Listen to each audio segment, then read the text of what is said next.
پاکستان کو بنے ہوئے ماشاء اللہ 76 ایئر ہو گئے ہیں، اور it's a beautiful country. We should all salute to Quaid-e-Azam Muhammad Ali Jinnah who was the founder of Pakistan and first Governor General of Pakistan. ہمیں اپنی ینگ جنریشن کو بھی بتانا چاہیے یہ کتنی قربانیوں کے ساتھ یہ پاکستان بنا ہے. کیونکہ میں ڈیڈی کے پاس بیٹھتا ہوں تو مجھے وہ بتاتے ہیں کہ 1947 میں ایک ریلوے کے ملازم تھے اور اسٹیشن پہ کھڑے تھے تو ان کے سامنے ڈیڈ باڈیز جا رہی تھی ریلوے ٹرین میں بوگی میں خون سے لت پت مارداڑ.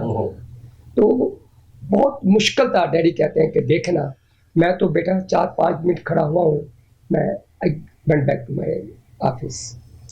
تو یہ پاکستان ہے, اس کی حفاظت کرنی صرف فوج کا ہی کام نہیں ہے, ہم سب کا کام ہے اس ملک کی حفاظت کریں. آپ دیکھیں ہم آرام کی نیند سو رہے ہوتے ہیں, جو ہمارے فوجی بھائی ہیں بارڈر پہ بیٹھے ہوئے ہیں, انہی کی وجہ سے ہم سیف ہیں, آرام کی نیند سو رہے ہیں. We should salute to all the army guys who are at the border, جن کی وجہ سے ہم آرام کی نیند سو رہے ہیں. سر 14 اگست کے حوالے سے بات سٹارٹ ہوئی تو فلیٹیز ہوٹل بڑا ہسٹوریکل, قائد اعظم رحمۃ اللہ علیہ کا یہاں پہ روم بھی تھا, تو سر اس حوالے سے آج آپ کیا کہیں گے؟ قائد اعظم محمد علی جناح جب بھی لاہور آتے تھے وہ قائد ایک انہی کے نام سے منسوب ہے قائد اعظم سویٹ, اور لوگوں کی بڑی خواہش ہوتی ہے کہ ہم اس کمرے میں ٹھہرے. لارڈ ماؤنٹ بیٹن جب لاہور آئے تھے جنہوں نے سائن کیے تھے he also stay in Quaid-e-Azam sweet.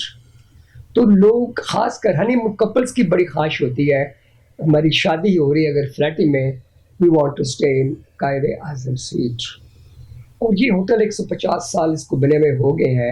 اور یہ بھی بتاتا چلوں پنڈت لال نہرو صاحب جب ایک دفعہ یا ٹھہرے تھے آ کے, انہوں نے فلیٹی ہوٹل کی چائے کی بڑی تعریف کی تھی. انہوں نے کہا اتنی اچھی چائے میں نے زندگی میں نہیں پی جو کہ آج میں اس فلیٹی ہوٹل میں چائے پی رہا ہوں.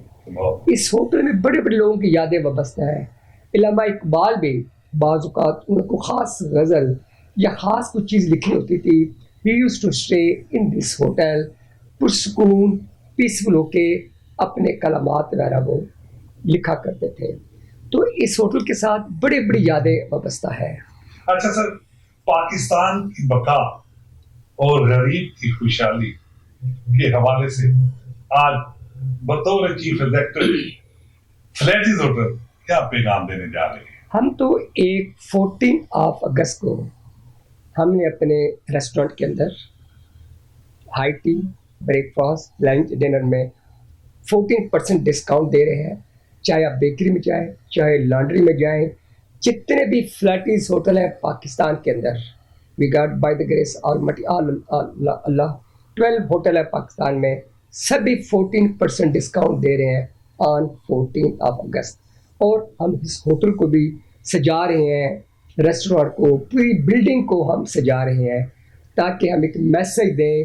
اچھا سر, آج اپنی اس کامیابی کے پیچھے آپ کس کو اپنا آئیڈیل تصور کرتے ہیں کہ آج آپ اس مقام پہ ہیں, اور آنے والی نوجوان نسل, آج پروگرام بھی ہے یوتھ کے حوالے سے, محترمہ مریم نواز صاحبہ جو ہے وہ ان کو پریزائڈ کریں گی, تو سر یوتھ کو خصوصی طور پر آپ کا پیغام جو ہے وہ درد دل رکھنے والے بچوں کے لیے بہت اہم ہے.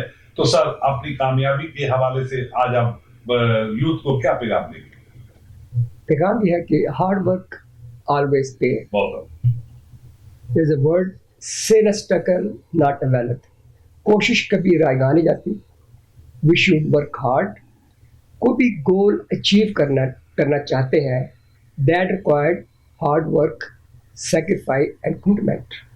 جی ناظرین، یہ تھے ارشاد بی انجم صاحب جو کہ حکومت پاکستان اور ارباب اختیارات کو پیغام دینے جا رہے تھے کہ نوجوان نسل کو روزگار کے وافر مواقع فراہم ہو سکتے ہیں کہ اگر حکومت پاکستان ہوٹل یونیورسٹی یہاں پہ قیام عمل میں لائے تو بیرون ممالک سے جو ہم امپورٹ کرتے ہیں بڑے بڑے گورے یہاں پہ آ کر سرو کر رہے ہیں تو ہماری نوجوان نسل کو روزگار بھی مہیا ہوں گے اور پاکستان کی معاشی حالات بھی بہتر ہوں گے. تو اسی کے ساتھ اپنے میزبان ایم اے رحمان کو نیوز 24 کو اجازت دیجیے. اللہ حافظ.